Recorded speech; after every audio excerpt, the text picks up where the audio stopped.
There was a couple of late arrivals last night, but once I put my headphones in, the traffic noise and the music coming from the front of the campground didn't bother me too much.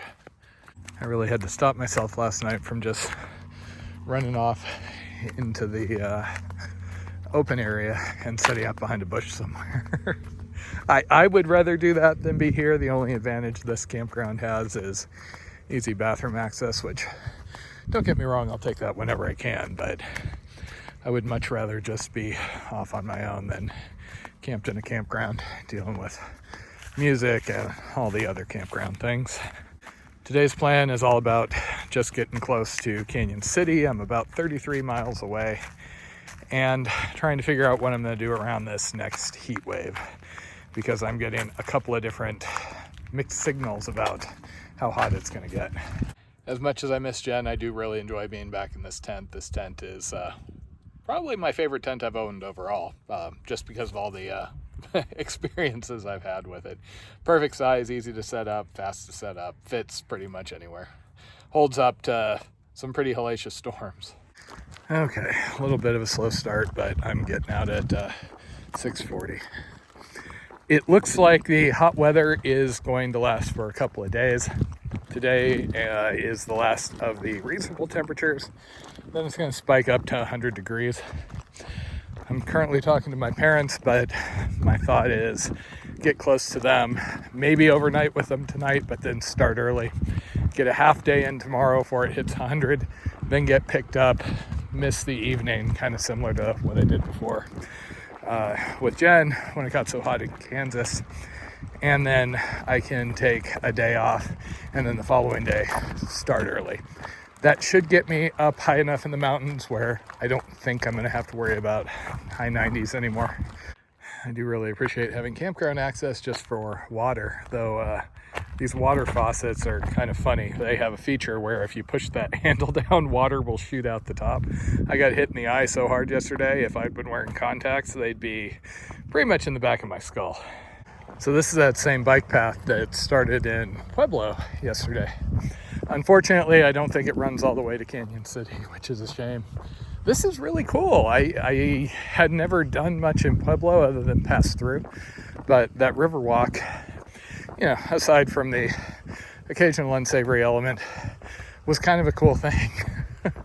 I've been wanting to get a bike out here just so I could go riding when I stay with my parents, but yet to do that. It is funny, when it comes to stuff like this, I have friends that if they were close to their parents, they would be slack packing, they would be staying for a week, and they would be fully happy. I kind of fight against my nature because when I started backpacking, I was out in the Sierra Nevada, these remote areas, not campy around any others, and that's been really formative to me. I will go out of my way to get some dispersed camp with no one around rather than, take the easy route in the middle of a whole bunch of tents. And it's the same with support. I like camping. I prefer the feeling of independence out here is one of the things that I really enjoy. And if I was staying for a week, just going out and slack packing every day, that would impact that. So it's less of an adventure, so I don't like doing that. But it kind of bumps up against the practicality aspect. And I have had to make some adjustments since starting this. Wow, I feel like I'm breathing all of a sudden. I am up around 4,000 or 5,000 feet. I have been gaining steadily, and I'm gonna have to start doing some cardio up these hills again, I guess. So my parents are incredibly supportive. They're happy to come get me. They probably would have come got me last night, no problem. At least so far on this trip, the stays with people like Sharon or Dory or Tammy, I kept it to just 2 nights. Here, I do need to zero with my parents just because I need to free up space on my phone and I need access to a laptop for a little while. So that is kind of built in. Beyond that, because Jen and I did take that zero a week or so ago, I kind of reduced my plan. I was going to stay with them for 2 whole zeros, double zero, first intentional one this entire trip. And then when we took that zero, it's like, okay, well, time is ticking towards winter. I'll just do a single day. I also prefer to just walk in, walk out. That's always a bigger appeal. Things like night before last where we taxied into Pueblo and then I got dropped back off. It's fine. I still have my continuous footpath, all of that. It just feels a little less pure. Jen and I joke about it. So I would always prefer to just walk up to a hotel, stay there, walk on. I will be in range of my parents for a while. Also, my grandfather and some other relatives live up in Fort Collins area, so I'm expecting to see more family during this period, but there's still a lot of miles to go here. If I falter here, I might well still make Reno base of the Sierra, but I would really like to make San Francisco this year. If I can do it without doing anything that feels cheap, slack packing, taking the shorter routes, etc., etc.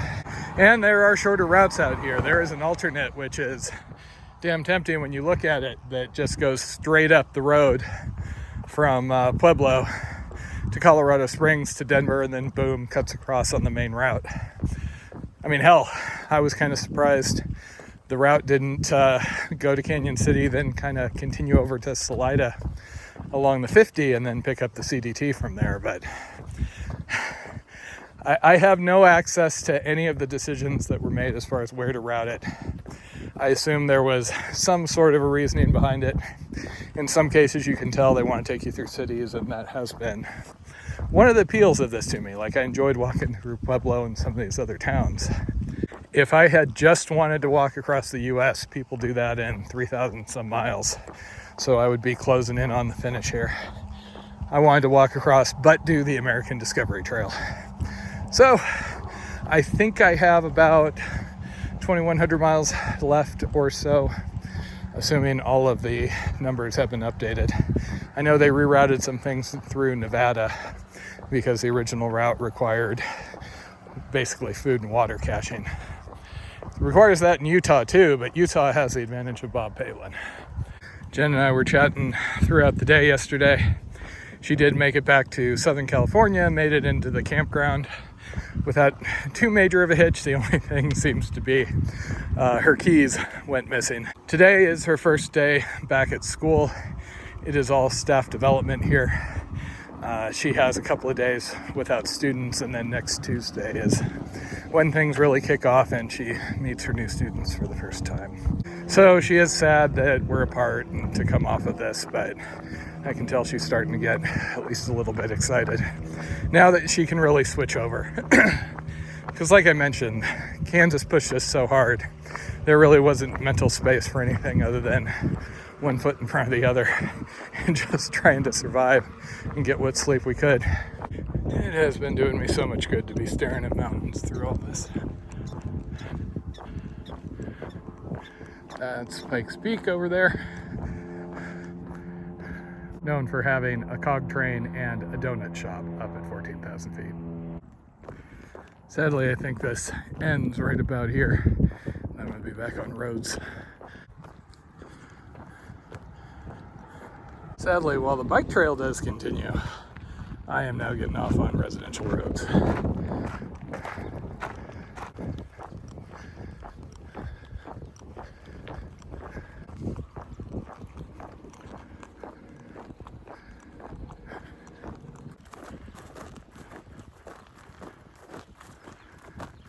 I just found something which, as Jen would say, is magical.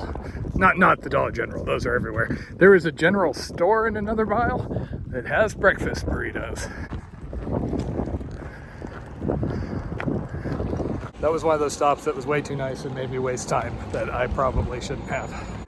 This is the problem with me leaving early, and I feel comfortable taking hour-long breaks there and sucking down coffee. But on the plus side, I got 2 breakfast burritos, 2 coffees, and I am back to a gallon of water to get me into Florence. Florence is right next door to Canyon City, where my parents are, and I happen to know they have a brewery there, so that's my plan for a water/beer stop. That's only another 6 miles away from them, so I might even splurge and have said beer. Well, that's nice. Guy with a big trunk thing on the back of his truck just came by and screamed at me to get off the effing road. and I didn't catch the last bit of whatever names he was calling me. And here we go, back on 50 for a while.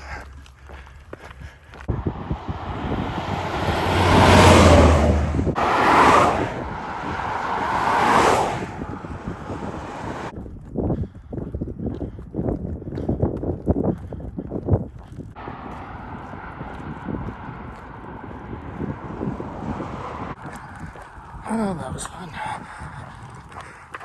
Ready for some quiet finally. Those ladies stopped out of nowhere and asked if I was Matthew, and I'm like, yeah, did my parents send you? They brought me treats and water, so that cheered me up. So now I am limping cheerfully instead of limping painfully. I mean, it's still kind of painful, but you know. I seem to be facing the dreaded social butterfly delays today. That lady was out repairing fences and we chatted for a bit.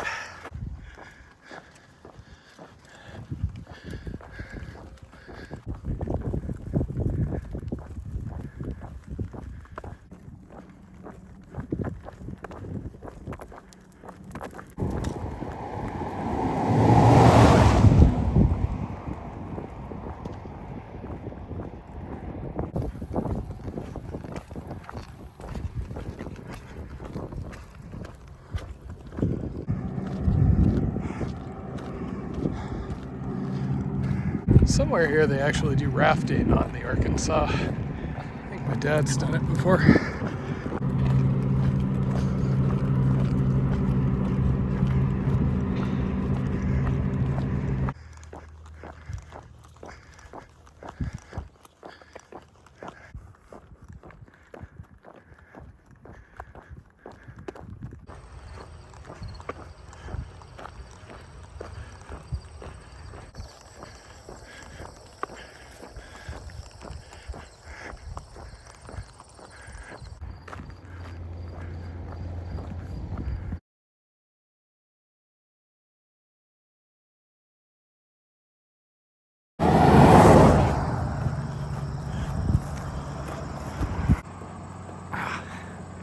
Freaking mosquitoes.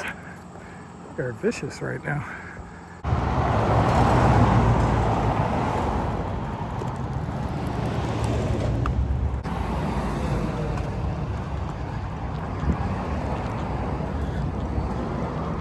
Okay, I have not been indulging much, but I think today I earned it. Florence Brewing is a place I visited many times with my dad via car, so I was kind of tickled at the idea of walking in after having walked there from Delaware. Okay, that was quite satisfying. I got here a little bit early, so I think I'm going to knock out a couple of more miles before my parents come get me. They live in Canyon City, a couple of miles off the trail. I'm probably going to stop at the base of a trail in about an hour and just have them come get me, drop me off.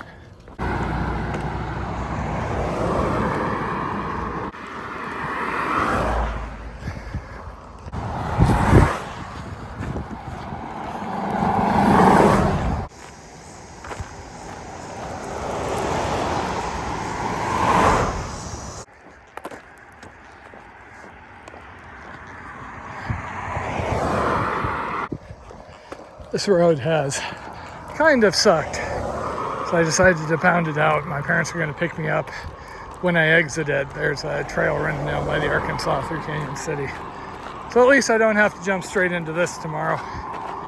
And I do believe that's my ride. They picked me up a little before 8 o'clock, so I didn't have a lot of time before I fell asleep. And then at 4 o'clock the next morning, I was up and ready to be ferried back to trail.